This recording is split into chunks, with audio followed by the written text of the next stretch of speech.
Hari Om, and welcome to the Bhagavadgita Satsang.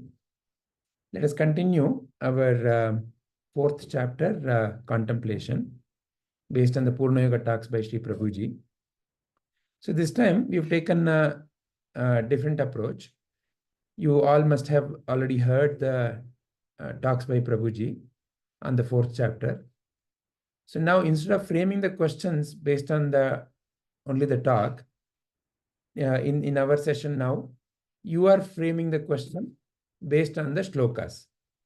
So now, so far, we have framed two questions and we have contemplated what is Jnana Karma Sanyasa Yoga and what is the origin of the Jnana, a knowledge of life or knowledge of truth. So these two questions we have contemplated. Now, you have any next question? We had thought that, you will be taking some five shlokas and you will look into those shlokas and then come up with the questions. Do you have any questions based on the first 5 shlokas? Or you can break it into even a question by shloka. So for example, the first shloka, Sri Krishna is saying, I taught this. He is talking about to who he taught and who taught next. And the next shloka is saying that over a period of time it was lost. And today I'm revealing it to you. So like that, Sri Krishna is beginning the fourth chapter. Yes, Krishna, you have any questions? Yeah. So Yeah. Same thing. Before 4.1. 4.1. Yeah. So I had a question like the knowledge was first transfer or given to Sun God. Uh, what what is the purpose behind giving the knowledge only to Sun God, not to others? So I had this question: why not to others? So Okay. So let's frame the question. yeah, what is the importance of What is the importance? importance of giving knowledge to Previous one, yeah. Sorry. God as described in 4.1? Mm. And why not to everyone? Mm. Is this the question? Yeah, everyone or others? Yeah, correct. That's it. Excellent. Wonderful. So let's take up this question as a first one to contemplate on, and then we can frame the next questions. Okay. Atmaji, you want to start? Okay, sir. Hari Om. ಭಗವಂತ ಮೊದಲು ಯಾತಕ್ಕೆ ಸೂರ್ಯನಿಗೆ ಈ ಒಂದು ಜ್ಞಾನವನ್ನ ಕೊಟ್ಟಿದ್ದು ಅಂತ ಇಲ್ಲಿ ಈ ಜಗತ್ತು ಸೃಷ್ಟಿ ಆಗ್ಬೇಕಾದ್ರೇನೆ ಮೊದಲು ಸೂರ್ಯನಾರಾಯಣ ಇರ್ಬೇಕು. ಸೂರ್ಯನಾರಾಯಣನಿಂದಲೇ ಎಲ್ಲ ಜೀವ ಜಗತ್ತು ಬಂದಿರುವಂತಹದ್ದು. ಆ ಸೂರ್ಯ 2 ನಿಮಿಷ ಇಲ್ಲ ಅಂತಂದ್ರೆ ಜಗತ್ತು ಇಲ್ಲ. ಅದಕ್ಕೆ ಸೃಷ್ಟಿಯ ಮೂಲ ಸೂರ್ಯ. ಆದ್ರಿಂದ ಆ ಸೂರ್ಯನಿಂದ ಜೀವಗಳು ಎಲ್ಲ ಬಂದಿರೋದು. ಆ ಜೀವಗಳಿಗೆ ನಾನು ಯಾರು ಅನ್ನೋದು ಆ ಮಾಯೆಯಿಂದ ಮರೆ ಆಗೋಗ್ಬಿಟ್ಟಿದೆ. ಆ ಮರೆ ಆಗಿರೋದನ್ನ ತೆರೆಸ್ಬೇಕಾದ್ರೆ, ಅದರ ಮತ್ತೆ ರಿವರ್ಸ್ ಮಾಡ್ಬೇಕಾದ್ರೆ, ಜ್ಞಾನ ಬರ್ಬೇಕಾದ್ರೆ, ನಾನು ಯಾರು ಅಂತ ತಿಳ್ಕೊಳ್ಬೇಕಾದ್ರೆ ಈ ಸೂರ್ಯನಾರಾಯಣನ ಒಂದು ಜ್ಞಾನದಿಂದಲೇ ಬರಬೇಕು ಅನ್ನುವುದು ಉದ್ದೇಶ ಭಗವಂತನಿಗೆ. ಅದಕ್ಕೆ ಆ ಮೂಲ ಕರ್ತನಾದಂತಹ ಸೂರ್ಯನಾರಾಯಣನಿಗೆ ಈ ಒಂದು ಜ್ಞಾನವನ್ನ ಮೊದಲು ಹೀಗೆ, ಯಾಕೆಂದ್ರೆ ಸೂರ್ಯನು ಭಗವಂತನ ಸೃಷ್ಟಿಯೇ ಇದು. ಆದ್ರಿಂದ ಮೊದಲಿಗೆ ಸೂರ್ಯನಿಗೆ ಇಲ್ಲಿ ಹೇಳಲಾಯಿತು ಅನ್ನೋದು ನನ್ನ ಅನಿಸಿಕೆ. ಆಮೇಲೆ ಆ ಪರಂಪರೆ ಬೆಳೀತಾ ಹೋಯ್ತು. ಯಾರಿಗೆ ಮೊದಲು ಕೊಡಬೇಕು ಅನ್ನೋದು ಇನ್ನು ಬೇರೆ ಸೃಷ್ಟಿಗೆ ಮೂಲವಾದ ಕಾರಣಕ್ಕೆ ಕೊಡಬೇಕಾಗತ್ತೆ. ಆದ್ದರಿಂದ ಸೃಷ್ಟಿಯ ಮೂಲ ಕಾರಣ ಸೂರ್ಯನೇ ಆಗಿರೋದ್ರಿಂದ ಸೂರ್ಯನೇ ಕೊಡಲಾಯಿತು ಅನ್ನೋದು ನನ್ನ ಒಂದು ಅನಿಸಿಕೆ ಆಗಿದೆ. Wonderful, Amma. Krishnaji, what is your own viewpoint about this? I also had similar point, but still I'm also I don't have clear understanding why only to sun, because we are made out of panchabhutas, body, and also we constitute more proportion of water in our body. That's around roughly 60 to 70, right? Though sun, I'm just thinking logically, might be wrong. Those sun is essential, but if there is only sun, we would not be there, that life would not be there. It's a composition. So I want to know, like, a specific reasoning, or like, yeah, that's a specific intention behind giving to sun. Okay. Yeah. So you might have heard this saying, if you want to educate a society, you have to educate a family first, because Yeah. society is a collection of families. Yeah. If you want to educate a family, who would you choose to educate in a given family, first of all?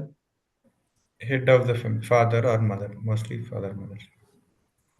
If you notice a little more carefully, if you educate the mother, it is usually the mother who is the caregiver to the family.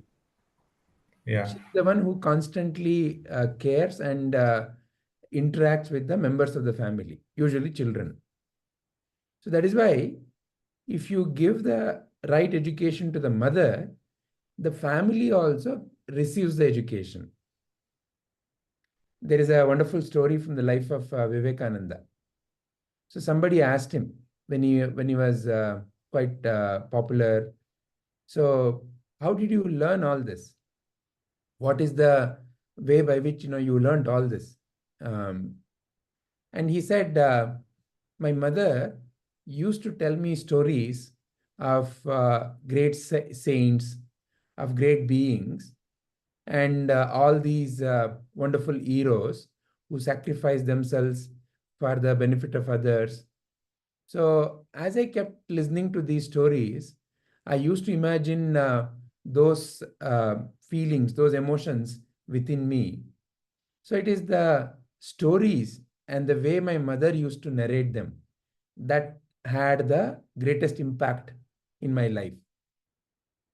Because if you notice, what happens in the subsequent years is because of the foundation laid at the so-called initial years. In fact, to that knowledge, it is also a very scientific understanding in today's world. It is said that most of the foundational ideas get impregnated into the mind of a baby right from the time of when the baby is in the womb. You also must have heard about the story of Abhimanyu in Mahabharata, where Subhadra was listening to her brother Krishna talk about how to enter Chakravyuha. So during the warfare, there are different vyuhas that different camps organize. Vyuha means what? It's a way of creating a structure for the battle. So many vyuhas are there. If you look at Mahabharata, you will see mention of many kinds of vyuhas. Essentially, think of them as various kinds of battle strategies. Padma vyuha, Chakra vyuha. So like that, different vyuhas are there. And among these vyuhas, Chakra vyuha is said to be a very difficult one to break. So the story goes that Sri Krishna was narrating how to break the Chakravyuha, how to enter the Chakravyuha. And Subhadra, she was carrying Abhimanyu in the womb, and she was listening. She was lying down to take rest, and she was listening to Sri Krishna. And it said that until he mentioned about how to enter, she was quite awake. And then, she slowly fell into sleep. When by the time Sri Krishna was narrating how to come out of Vyuha, she had fallen asleep. And you know the story. Abhimanyu, out of his excitement, he entered and he got killed inside because he didn't know how to exit. So this particular story has many things to teach you and me. One of the things is, in life, you and I must know what we are doing, both from how to begin, how to maintain, and how to end it, and how to transform it. So it is like the Brahmatva, Vishnutva, Shivatva. All the qualities we have to learn. Then only we can do a particular job completely. If we learn half, then we may also end up like Abhimanyu. Is one of the story or one of the important truths that we can learn. But coming back to the focus on the question that you raised, even when the baby was in the Bruna, that is in the womb, it absorbed, is the essential truth of the story. Now, how does it happen? Very simple. At the end of the day, what is knowledge?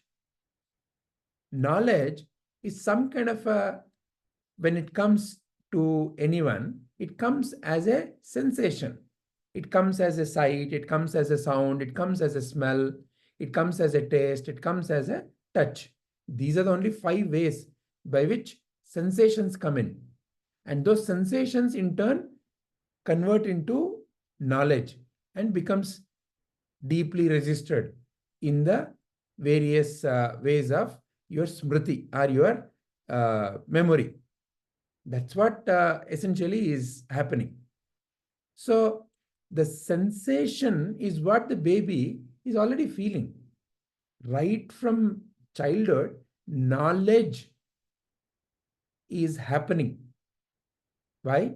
Because the baby, the body of the baby may be small, but the being is the Jnana Swarupa. We have contemplated in our last session also. The very source of the knowledge is within you. You are the very source of knowledge. That awareness is who you are, and that consciousness is who you are, and that consciousness is already there. The mind of the baby is where the knowledge is lacking, and that knowledge is coming through the form of the sensations, and it is getting converted and it is getting registered. So like that, right in the womb, and who is carrying the child in the womb? It is the mother. So therefore, when you give education to the mother, in all likelihood, it is given to the rest of the family, because it is a mother who cares for the family. So it is like if you want a nice dish, it is the mother who gives the dish. So like that it is. So in a way, Sri Krishna is teaching us here what is the right way to propagate this knowledge in the society. See, it is impossible to talk to everybody in a given lifespan. However, what is the right way to ensure that a certain tradition continues, a certain jnana parampara continues without any break? Who should you teach? So, as an example, in a given society, the right values, first and foremost, should be taught to who? Would you teach to the lowest in the society, or would you teach it to the highest, like a king? Would you teach it to a king or a servant? Highest king. Why? Because that person is responsible, and also he or she is the one like who maintains or coordinates or take care, and people also listen to them. Excellent. So now, in a similar way, when it is taught to the sun god, means what? The very origin of life on this earth is from sun. So very origin. So anything for it to form, the energy from the sun is the basis. All others are subsequent to energy from the sun. And energy from the sun, any energy, any sensation is a carrier of information also. See, the sensation is carrying information. The sound is carrying information. The smell is carrying information. So what is all these five senses, whatever you and I gather through five senses, what is that you and I are sensing through the five senses? Nothing but some energy. So information is encoded. That is why when you and I visit holy places, many a times you and I have various kinds of sensations and feelings. See, why we call some places as energy centers, why we call some places as holy centers, why everybody wants to go to certain places, because the places have become centers of, through energy, right kind of transmission. You and I may think that transmission happens only through speech. No, transmission happens in many ways. As a simple example, if you go to an environment like let's say, a alcohol bar, what is the natural tendency that may arise in the mind? Everybody is listening to some kind of a music, drinking, eating.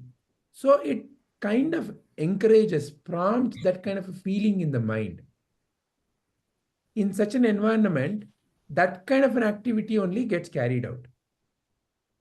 Versus, let's say you go to a classroom.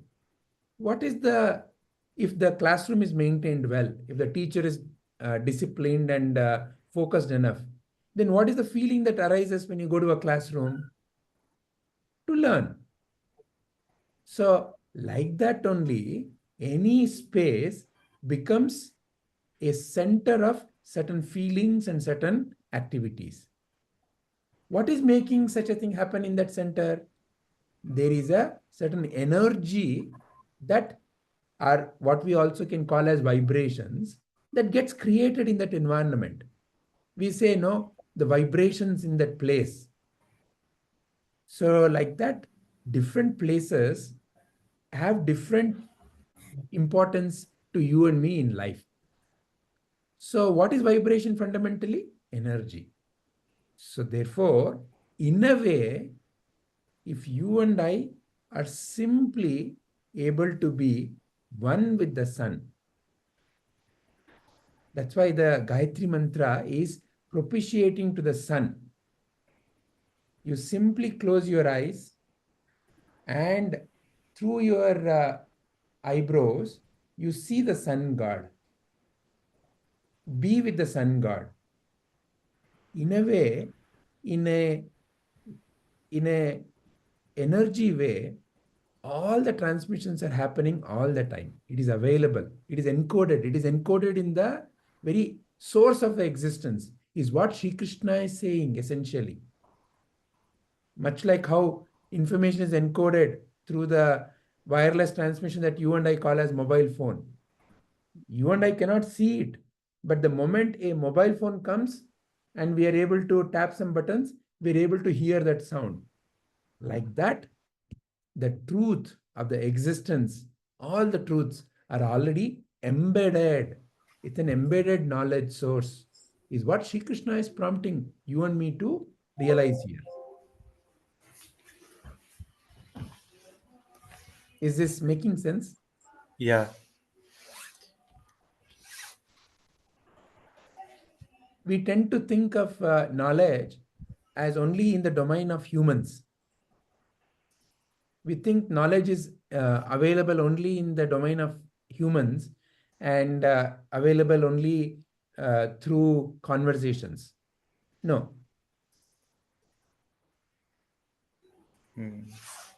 Jnana is inherent in existence. It is in the cosmos. So the seer, Rishi, okay, so who's a Rishi? The one who sees that knowledge. How does he or she see that knowledge? When the mind is at peace, then whatever that is happening, whatever is there, you feel it. Any knowledge first comes to you as a feeling. We use that word very often. Notice, I feel you are sad today. They have not said anything, but you feel it. I feel, oh, you're very happy today. What makes you so happy today? I feel it. So even before we bring the verbal or all these other thinking based ways of knowing life, we know life very intuitively. So more the mind becomes silent, the more the awareness of the existence starts flowing in you naturally. So Sri Krishna is prompting you and me in that direction also here.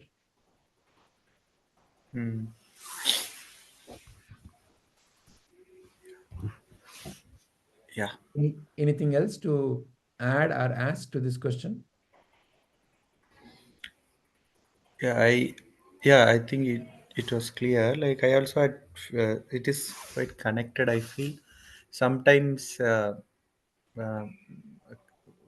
not as, but sometimes the mind would be um, piled up with things. Like it'll take some time to settle. Kind of stress kind. I could not say direct. Pointedly, it is called as stress, but it will be like some kind of feeling. It will be continuously like piled up things, back to back things, or mind will be running with thoughts and other things, and we will not feel calm in that state. Like I have experienced, one is the shower, and another is also sun gazing. Uh, Especially like during evenings, or that's where I tried out just looking into sun, closing eyes for not for many minutes, like even for within a minute, right? So you can I felt the warmth in the between eyebrows and on the face. It's kind of something like releasing when a ghee or a stoned ghee, I mean like the solid state of ghee, when we move the, when we place it towards the heatness, right, how it like melts away. So I felt similar feelings. I just want to add that as well, Wonderful. that Yeah. that I felt it. Yeah. Yeah. So that's all I had. So the sun is a source of the Agni, okay, in the human system, and Agni is the one which uh, transforms. Yeah. So as the right balance of the Agni happens, then it allows. So there is a flow, like you wonderfully said. Uh, the feeling of, oh, I'm stuck. The heaviness comes because there's a stuck. But when you're unstuck, there's a lightness that naturally comes. Yeah, true. And also that feeling gives like there's nothing going to happen next, or like why it is like there's a lot of uh, stressing, or like solid or very rigid kind of feeling. But after that, like it'll be okay. That's all right. It's something like go Absolutely. go Absolutely. easy kind of feel. Yeah. Yeah. So that is where, like you rightly pointed at, one is simply uh, sun gazing. And sometimes, it may not be, the time of the day may not be conducive enough. So you can even close your eyes, lift your head towards sun, see the sun through your agna, through your in between the eyebrows, closing the eyes, as if you're seeing the sun through this middle of the eye. That is also very, very helpful. Just be with the sun, and like you said, you'll start noticing a perceptible change in the body temperature and the way everything feels. Another thing that also you can practice in such a situation is simply deep inhalation, hold the breath for some time, and a deep and slow exhalation. Yeah, this really actually helped. It works like a kind of immediate reaction. I mean, like it dissolves that solidness into a liquid form, free flowing form kind of feeling with the breath activity. And also through the sun gazing, our body itself, like I would observe, like through not in the first instance, but it observes naturally. We can feel it's like when we pour a water into a dry land, how it spreads away and takes that kind of feel. Also, I felt like it's like I'm feeling like we have to more concentrate and be with that. We can feel the entire body is how it is reaching towards different parts as well. Only one suggestion there in what you said. Concentration means, there's an total effort in the mind. Concentrate. Hmm. Concentration also causes a lot of tension. Hmm. So to be, simply to be. It's a Hmm. it's a relaxed awareness of what is happening. Yeah. Concentration is usually there's a effort. Wherever there is effort, there tends to be tension. Hmm. Yeah, yeah, correct. I completely agree. And also, some impressions would come, and like we would consciously or unconsciously, we'll guess that feel. Oh, this is how it's going to be. But instead, like go with the flow kind of thing. Like if we just be there, that's actually a great feel. So if the mind is wandering, you may simply request the mind to come back, but be relaxed. Yeah. Very nice. Thank you, Krishnaji, for bringing up that question. Any other question that you would like to bring up from the first shloka? Amma, is there something from your side?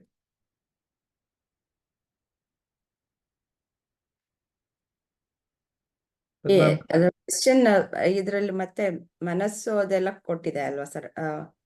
Manu ಎಲ್ಲ ಅದನ್ನ ತಗೊಂಡ್ ಬರ್ಬೋದು. ಅದೇನೆ, ಮತ್ತೆ ನಿಮ್ ಪ್ರಶ್ನೆ ಇಕ್ಷ್ವಾಕು ಏನಿದೆ ಅನ್ನೋದನ್ನ ಫ್ರೇಮ್ ಮಾಡ್ತೀರಾ, ಕರೆಕ್ಟಾಗಿ ಹೇಳ್ತೀರಾ? ಒಂದೊಂದಾಗಿ ಈ ರೀತಿ ಈಗ ಒಂದ್ ಪ್ರಶ್ನೆ ತಗೊಂಡಾಗ ಅವಾಗ ನಾವು ವಿಚಾರ ಮಾಡ್ಬೋದು. ಏನಾದ್ರು ಪರ್ಟಿಕ್ಯುಲರ್ ಪ್ರಶ್ನೆಯನ್ನ ನೀವು ಫ್ರೇಮ್ ಮಾಡಿದ್ರೆ ಅವಾಗ ಅದನ್ನ ಮಾತಾಡ್ಲಿಕ್ಕೆ ಸರಿ ಹೋಗುತ್ತೆ. ಸೂರ್ಯನಾದ ನಂತರ ಮನುವಿಗೆ ಯಾತಕ್ಕೆ ಜ್ಞಾನ ಕೊಡಲಾಯ್ತು ಅಂತ ಕೇಳ್ಬೋದು ಅನ್ಕೊಳ್ತೀನಿ. ಓಕೆ, ಸೊ ನಿಮ್ ಪ್ರಶ್ನೆ ಏನಂತಂದ್ರೆ, why was it given to Manu after sun god? ಹೌದಾ, ಇದೆ ನಿಮ್ ಪ್ರಶ್ನೆ? Okay, wonderful. ಸೊ ಇದನ್ನ ವಿಚಾರ ಮಾಡೋಣ. ಧನ್ಯವಾದ ಅಮ್ಮ. Krishnaji, what is your opinion? Yeah, we can follow up with this question. So what is your viewpoint of this question? I think so. After sun, it's the human is the one um, intelligent enough and has the capability to experience uh, bit easier or like or capable enough to experience the truth compared to the other living creatures. And also he can okay, he can only transmit to humans. So yeah, so I think it's because of the same similar quality. I would not compare with the sun, but as a living creature, human is a evolved form, and as so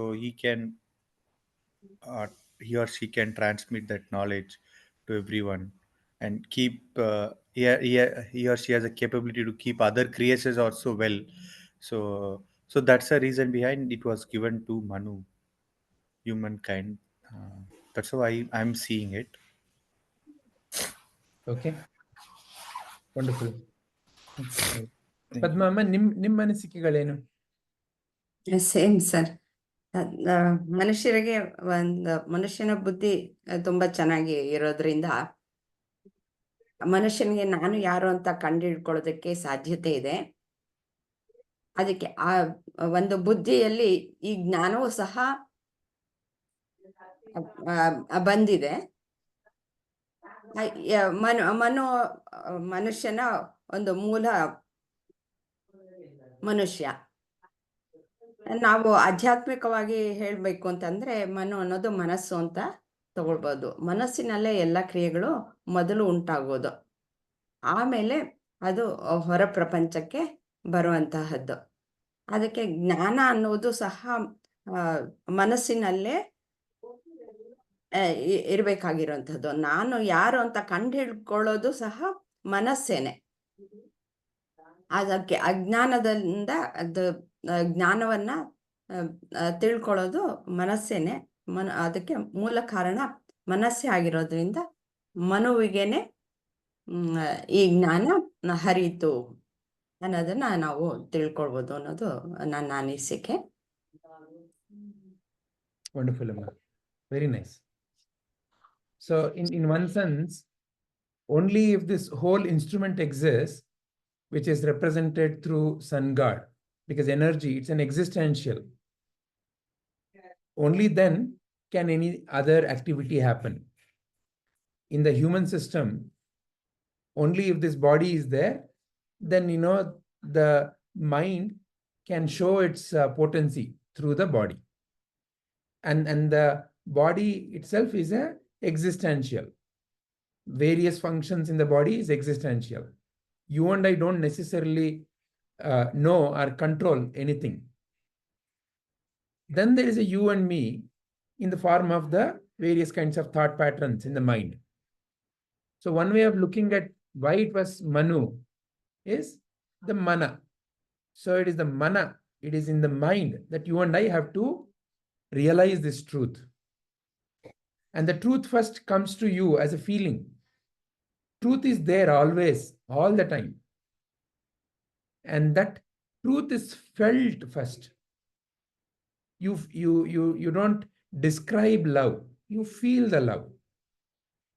And then various kinds of things can happen once when you've felt it, when you've known it. Then it can be explained. It may lose the potency when you're explaining, but it is a feeling, much like taste of a mango is a feeling. So like that, there is a feeling first. So I taught it to sun means it's a transmission available to you and me. So Parabrahma, Sri Krishna as Parabrahma, as that eternal silence within you and me, as that eternal awareness. It is when you and I are operating through the body and mind, first is the feeling of the truth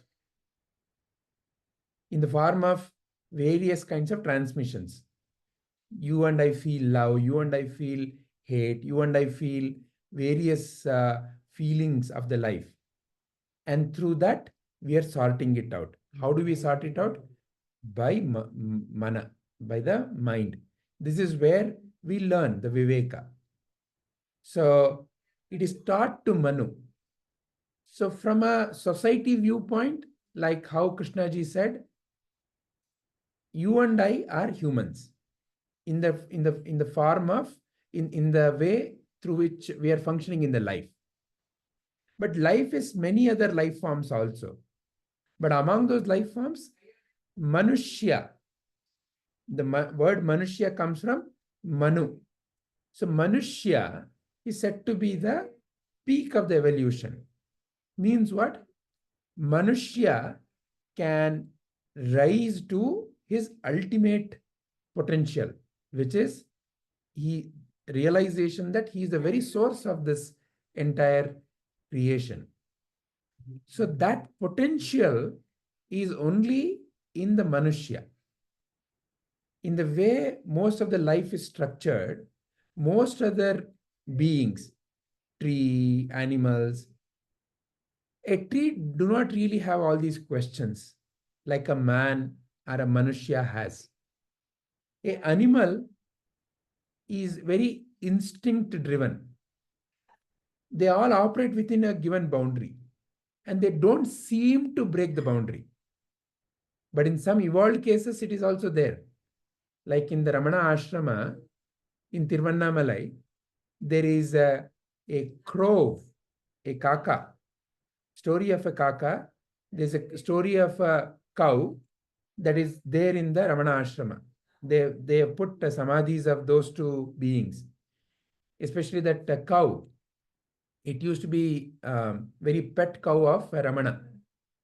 And one day Ramana said, okay, the time of the cow has come. And he simply was there with the cow for a few hours. And the cow passed away. And Ramana Maharshi apparently said that now it has dissolved. It has become one with the existence. It has found its mukti. It is a mukti at the time of the death. So in that form also, such an evolution can happen. But for that, it is like the story of the Jada that you and I may know. So there was a previous incarnation of that Bharata where he was doing the sadhana, but at the time of the death, what he was focusing on became his next life. So that is how we need to understand. So therefore, evolution can happen. This ultimate realization can happen in other life forms also. But mostly it is rare. However, for a human, it is a highest possibility. Every human has this highest possibility, provided you and I make that effort.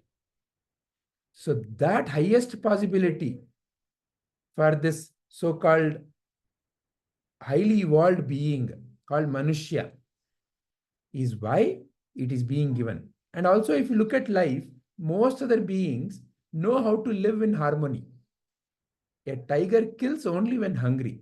A tiger doesn't go and accrue food for its next 10 generations. A tiger doesn't harm the nature. Whereas a human, in his ignorance, can do many such mistakes. So therefore, here the focus is on the Manu, that is Manushya, which can also be seen as the mind. Any other thoughts or any other viewpoints or questions? ಇದೇ ಶ್ಲೋಕದಲ್ಲಿ ಇಕ್ಷ್ವಾಕುನು ಇದೆ sir. What is the ಪ್ರಶ್ನೆ ಅಮ್ಮ? ಏನ್ ಪ್ರಶ್ನೆ ಏನು? ಇಕ್ಷ್ವಾಕು ಮನುವಿನ ಮಗ ಅಂತ ಈ ಶ್ಲೋಕದಲ್ಲಿ ಹೇಳಿದೆ. ಹಾಗೆ ಯೋಗ ಪರಂಪರೆ ಈ ರೀತಿಯಾಗಿ ಹರಿದು ಬರೋದಕ್ಕೆ ಕಾರಣ ಏನು? ಪ್ರಶ್ನೆ ಏನು ತಮ್ದು? ಅದನ್ನ ಪ್ರಶ್ನೆ ರೂಪದಲ್ಲಿ ಹೇಳ್ತೀರಾ? ಹ, ಈ ಜ್ಞಾನ ಪರಂಪರೆಯಲ್ಲಿ ಇಕ್ಷ್ವಾಕುವಿಗೆ ಮನುವಿನ ನಂತರ ಯಾತಕ್ಕೆ ಕೊಡಲಾಯ್ತು? Ikshvaku got the knowledge from Manu. Why is that?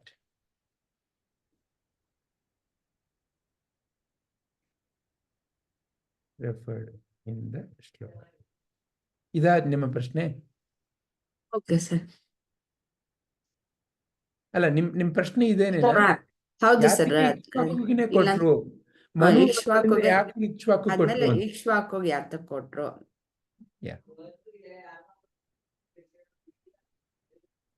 Krishnaji, would you like to share your viewpoint? Yeah, so Ikshvaku was a king. So as we discussed earlier, right? So the mankind, and then we have to give the knowledge has to be transferred. That way, it is transferred to the majority or the most of the people. the right person would be the who is one leading. Like we started like with father, mother. Mother is the one we have first connect, and then through them the sons and all. Same way. So through the leadership or the king here, it can be rightly transferred to the people of his kingdom. So that's a best approach and the right way to do. So that's why it was transferred to Ikshvaku. So that's how I'm seeing it. That is how you see it. Yes. ಅಮ್ಮ, ನಿಮ್ಮ ಅನಿಸಿಕೆ ಏನು?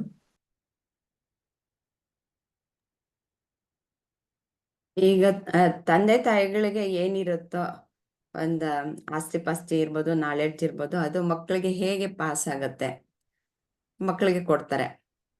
ಆ ರೀತಿಯಾಗಿ ಮನುವಿನ ಮಗ ಇಕ್ಷ್ವಾಕುವಿಗೆ ಈ ಜ್ಞಾನ ಹರಿದು ಬಂತು ಅಂತಂದ್ಬಿಟ್ಟು ಈ ಶ್ಲೋಕದಲ್ಲಿ ಹೇಳಲಾಗಿದೆ. ಮತ್ತೆ ನಾವು ಆಧ್ಯಾತ್ಮಿಕವಾಗಿ ಇದನ್ನ ಹೇಗೆ ಚಿಂತನೆ ಮಾಡಬಹುದು ಅಂತಂದ್ರೆ, ಮನು ಅನ್ನೋದು ಮನಸ್ಸು ಅಂತ ನಾವು ಈಗಾಗಲೇ ತಿಳ್ಕೊಂಡಾಗಿದೆ. ಈ ಮನಸ್ಸಿನಲ್ಲಿ ಆಗುವಂತಹದ್ದು ಎಲ್ಲ ಸಹ ಯಾವ ರೀತಿಯಲ್ಲಿ ಇದನ್ನ ಚಿಂತನ ಮಂಥನ ಮಾಡಬೇಕಾದ್ರೆ, ಒಳಮುಖವಾಗಿ ನೋಡ್ಬೇಕಾದ್ರೆ ಬಾಹ್ಯ ಚಕ್ಷುಗಳಿಂದ ಸಾಧ್ಯ ಇಲ್ಲ. ಅಂತರ್ಮುಖವಾದ ಅಂತಃಚಕ್ಷುಗಳಿಂದ ನೋಡ್ಬೇಕು. ಆ ಅಂತಃ ಚಕ್ಷುವೇ ಇಕ್ಷ್ವಾಕು ಅನ್ನೋದು ಇಲ್ಲಿ ನಾವು ತಿಳಿದುಕೊಳ್ಬೇಕಾಗತ್ತೆ. ನಾನು ಯಾರು ಅನ್ನೋದನ್ನ ನಾನು ವೀಕ್ಷಿಸಬೇಕಾದ್ರೆ ನಾನು ಅಂತಃಚಕ್ಷುಗಳಿಂದಲೇ ವೀಕ್ಷಣೆಯನ್ನ ಮಾಡಬೇಕಾಗತ್ತೆ. ಅದೇ ಇಕ್ಷ್ವಾಕು. ಎಕ್ಸಲೆಂಟ್. ಈಗ ನಾವು in our day-to-day language, we have some sentences which we call as double meaning. Okay, so you say something, but something else is also hinted at, right? So like that, Bhagavad Gita is full of it's a, in one way of looking at it, is like a puzzle.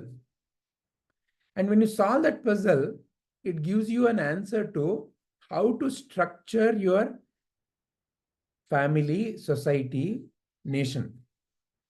Another way is how to solve it to realize the truth within you. So it is in a way both internal and external. So the application of the truth in Bhagavad Gita can be used to organize how to have a harmonious society. It can be used for my ultimate realization also. So from that viewpoint, see, from the same shloka, we are able to see the source of the so-called this material existence and how the transmission is flowing from Sun to Manu, because he is said to be the first among the men, and from him, of course, to his son. Why his son? Quite natural. He is with him, and like how Krishnaji said, he is also the king of that particular group. So once when you teach the highest, the head of the family, if the head of the family is taken care of in terms of having the right values, then the rest of the family has a greater chance of imbibing that. So in that sense, who should you focus on in a society? We always say this phrase, yatha raja tatha praja. How the king is how the nation is, because it is the king who gives the values, who sets the moral tone. If the king himself or herself is lusting, is wanting more and more, then that kind of a system is what germinates in that society. So therefore, in India, there is always a focus on kings like Rama, kings like Janaka. Why? They were also realized kings. They are called as Rajarshi. So Rajarshi, the one who has realized his own divine nature, but is functioning in the world as a Raja, Rajarshi. That's why when you notice the life of Rama, when he was said, you are going to be king, he was perfectly okay. The very next day, he was told, you have to go to forest. He was okay. His brother came crying. He did not waver. He said, I have to keep my words. So like that, you can see how to lead life in different roles in the most harmonious way is what these kings taught. And you and I, that's why even today, we talk about some story that happened many thousand years back. Please notice, you and I may not even know about our, maybe at most we may know about our grand or great grandfather. Can you say who is your great great grandfather and how they lived their life? Any such instance in your own family? You will know if they've done something of value which everybody talks about. So in that sense, even within our own so-called family tree, we at most may know only about some grandfather or maybe great grandfather, not beyond that. But somebody called Rama, and that too thousands of years back, you and I even talk about it today. King Janaka, you and I talk about it today. Why? Because of the role that they played and how they played that role and what it taught to you and me. That's why they've become role models. They've become worthy of emulation. They've become worthy of a pujarha. So you and I, that's why we treat them and we give them the highest role in our life. Whatever you and I give the highest prominence in our life grows within us. So from that sense, how you build a wonderful society is first and foremost giving them right examples to follow.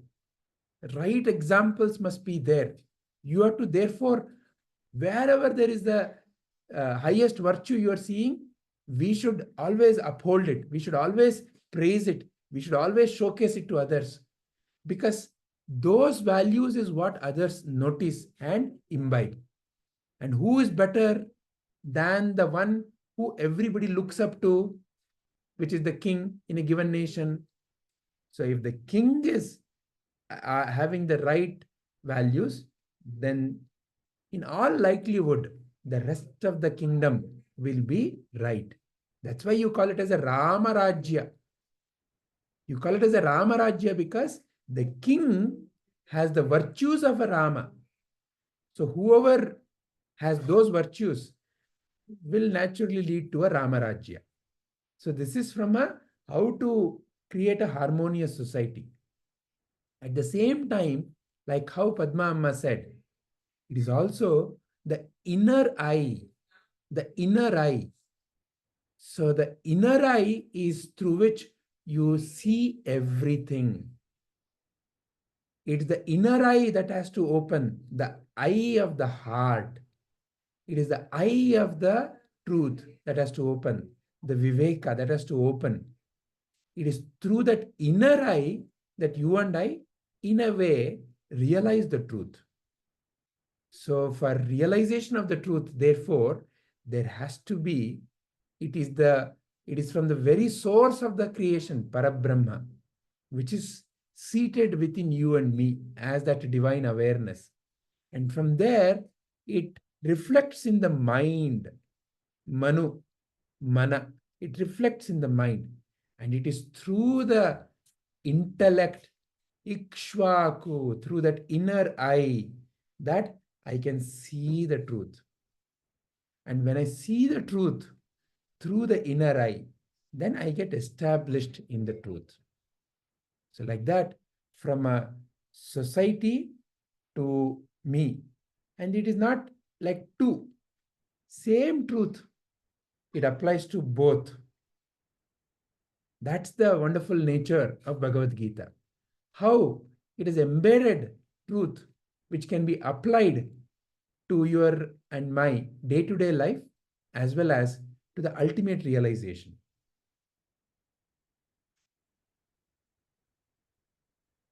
Any other questions or viewpoints? No. Padma Amma, Krishnaji? ಏನಿಲ್ಲ sir, ಈ ಶ್ಲೋಕದಲ್ಲ ಅಷ್ಟೇ, ಎಲ್ಲ clear ಆಗಿ ಹೇಳಿದಿರ, clear ಆಗಿದೆ. And very nice. It is your questions that prompted us to go further. So, if it is okay for our next session, like this, simply go through the next 3 or 4 shlokas. See, now in a way we have taken only the first shloka.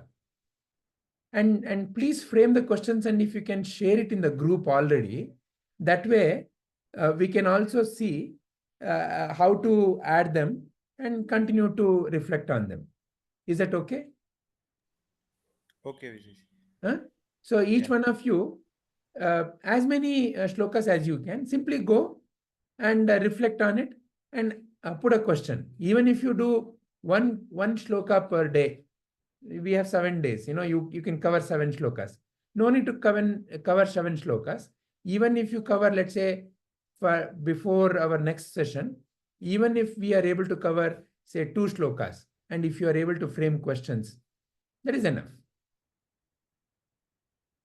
Okay. See, that is why Bhagavadgita can be, a single shloka can open the whole truth. When you notice, a single shloka is enough in that sense. All right. Shall we conclude then our contemplation? Yeah. ಹಾಂ sir. Hari Om.